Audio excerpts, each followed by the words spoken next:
శ్రీ గురుభ్యో నమ. చిన్ననాటి చందమామ కథలకు స్వాగతం. ఈనాటి కథ శీర్షిక అన్నదాన మహిమ. రాసినవారు పాలంకి వెంకటరామచంద్రమూర్తి, మద్రాసు.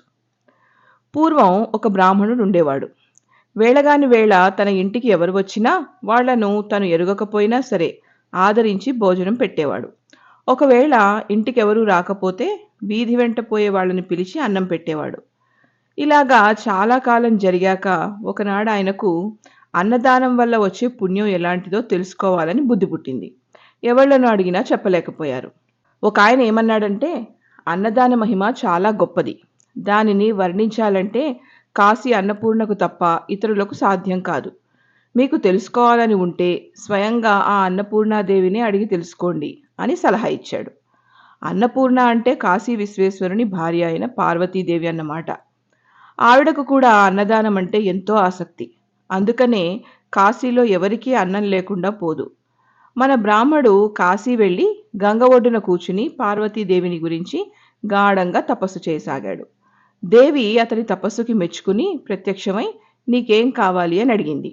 బ్రాహ్మడు సాష్టాంగ నమస్కారం చేసి, అన్నపూర్ణాదేవి, నాకేమీ కోరిక లేదు, కానీ అన్నదాన మహిమ ఎటువంటిదో తెలుసుకోవాలని నేను మిమ్మల్ని గురించి తపస్సు చేశాను. ఈ సంగతి మీరే చెప్పాలి కానీ ఇతరుల వల్ల కాదు అని తన మనసులో ఉద్దేశం వెల్లడించాడు. అప్పుడు దేవి అతనితో, నీకు అన్నదాన మహిమ తెలియాలి అంటే నేను చెప్పడం కాదు, అది నీవు తెలుసుకునే ఉపాయం మాత్రం చెబుతాను విను. హిమపర్వతం దగ్గర హేమవతమని ఒక పట్టణం ఉంది. ఆ పట్టణాన్ని ఏలుతున్న రాజుకు పిల్లలు లేరు. నువ్వు ఆయన దగ్గరకు వెళ్ళి ఆయనకి కొడుకు పుట్టాలి అని దీవించు. ఆ రాజు సంతోషించి, బాబు నీకేం కావాలి అని అడుగుతాడు. అప్పుడు నీవు, నాకు పెద్ద కోరికేమీ లేదు, నీకు కుమారుడు పుట్టిన తక్షణమే ఆ పిల్లవాడిని నేను చూడాలి. ఆ సమయంలో పిల్లవాడి దగ్గర రాణి కూడా ఉండకూడదు అని చెప్పు. ఇంతే గదా అని రాజు అందుకు ఒప్పుకుంటాడు. ఆ పిల్లవాడు పుట్టడంతోనే ఏకాంతంగా వాణ్ణి అన్నదానం వల్ల కలిగే పుణ్యమేమిట్రా అబ్బాయి అని అడిగి తెలుసుకో అని చెప్పింది. బ్రాహ్మడు సరే అని చెప్పి హేమవతానికి బయలుదేరి వెళ్ళాడు. దారిలో ఒక అడవి అడ్డమైంది. అందులో ప్రవేశించి వెడుతూ అతడు దారి తప్పిపోయాడు. దారి తెలియక తచ్చాడుతోంటే ఆ అడవిలో ఉండే బోయవాడొకడు ఆయన అవస్థ కనిపెట్టి, ఏం బాబు దారి తప్పిపోయినట్టున్నావు, ఏ ఊరు వెళ్ళాలి అని ఆత్రంతో అడిగాడు. హేమవత పర్వతం దగ్గరికి పోవాలి అన్నాడు బ్రాహ్మడు. బాబు, దారి తప్పి ఆమడ దూరం వచ్చేశావు. సాయంత్రం అయిపోయింది. పులులు సింహాలు ఉన్న అడవి ఇది. రాత్రి ప్రయాణం చేయకూడదు. పొద్దున్నే దారి చూపిస్తాను. ఈ రాత్రి ఆగిపోండి అన్నాడు బోయవాడు. బ్రాహ్మడు రాత్రికి అక్కడే ఉండిపోవడానికి ఒప్పుకున్నాడు.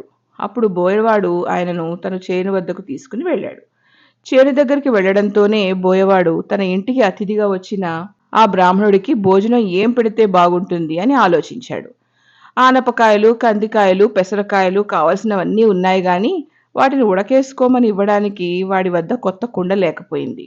తమ కుండల్లో ఉడకేసి పెడితే ఆయన తినడు, ఎలాగ మరి అని ఆలోచించాడు. బ్రాహ్మడు, నాయనా, నాకేమీ వద్దు. నువ్వు చేసిన ఆదరణ వల్ల నా శ్రమ, ఆకలి కూడా తీరిపోయాయి. ఆలోచించక పడుకో అన్నాడు. కానీ బోయవాడికి ఆ బ్రాహ్మణ్ణి పస్తుపెట్టడం అంటే మనసు ఒప్పింది కాదు. అంచేత ఇంత చారపప్పు, పుట్టతేనె తెచ్చిచ్చి వాటితో ఆకలి తీర్చుకోమన్నాడు. బ్రాహ్మడు అవి తీసుకుని అంగోస్త్రంలో పరుచుకుని కింద పడుకోబోతుంటే బోయవాడు, అయ్యో కింద పడుకోబోకండి, పులులు వస్తాయి అని చెప్పి ఆయనని చేలో ఎత్తుగా ఉన్న మంచె మీద పడుకోబెట్టి తాను కింద ఉండి విల్లు, అమ్ములు పుచ్చుకుని మృగాలు ఏవి రాకుండా రాత్రంతా బ్రాహ్మడికి కాపలా కాశాడు. బోయవాడలా నిద్రపోకుండా రాత్రంతా కాపలా కాశాడు గాని తెల్లవారుజామున నిద్ర ఆగక ఒక్క కునుకు తీశాడు. అంతలో ఎక్కడ్నుంచో ఓ పులి వచ్చి పాపం ఆ బోయవాడి మీద పడి చంపేసింది. బ్రాహ్మడు నిద్రలేచి జరిగిందంతా తెలుసుకుని తన మూలాన ఆ బోయవాడు పులివాత పడ్డాడని ఎంతో విచారించాడు. బోయవాని భార్య బ్రాహ్మడితో, స్వామి, నా రాత ఇలా ఉండగా ఎవరు తప్పించగలరు? మీరు విచారించకండి. మీకు హేమవతానికి దారి చూపిస్తాను, నడవండి అని ఆయనను తీసుకువెళ్ళి దారి చూపెట్టి వెనక్కి తిరిగి వచ్చి భర్తతో పాటు సహగమనం చేసింది. ఆ బ్రాహ్మడు బోయదంపతుల మంచితనాన్ని తలుచుకుంటూ హేమవతాన్ని చేరుకున్నాడు. అక్కడ రాజును చూసి పార్వతీదేవి చెప్పినట్లుగానే దీవించాడు. పుట్టినప్పుడు మీ పిల్లవాణ్ణి ఏకాంతంగా చూడడానికి అనుమతి ఇవ్వాలి అని కోరగా రాజు అందుకు ఒప్పుకున్నాడు. రాజుగారి భార్య 9 నెలలు మోసి చందమామ లాంటి పిల్లవాడిని కన్నది. బ్రాహ్మడు ఎవరూ లేకుండా చూసి ఆ పిల్లవాడిని అన్నదానం వల్ల కలిగే ఫలితమేమిటో చెప్పు అని అడిగాడు. అప్పుడే పుట్టిన శిశువైనప్పటికీ పెద్దవానికి మళ్ళీ ఆ పిల్లవాడు బ్రాహ్మడితో ఇలా అన్నాడు: 10 నెలల క్రితం మీరీ పట్టణానికి వస్తూ అడవిలో దారి తప్పిపోతే మిమ్మల్ని తీసుకెళ్ళి చారెడు చారపప్పు, పురిపెడు తేనె ఇచ్చిన బోయవాణ్ణి నేనే సుమండి. ఈ మాత్రపు దానికే ఈ రాజుగారి కుమారుణ్ణై పుట్టి రాజ్యం ఏలబోతున్నాను. ఒకనాటి దానానికే ఇంత గొప్ప ఫలం కలిగినప్పుడు నిత్యం అన్నదానం చేసే మహానుభావులకు ఎటువంటి ఫలం కలుగుతుందో మీరే ఊహించుకోండి. ఇలా చెప్పేసి ఆ పిల్లవాడు మరుక్షణంలోనే ఏమీ ఎరుగని పసిపాపలాగా కువా కువా అని ఏడవడం ఆరంభించాడు. బ్రాహ్మడు చాలా ఆశ్చర్యపడి తన ఊరు తిరిగి వచ్చి జరిగిందంతా భార్యతో చెప్పాడు.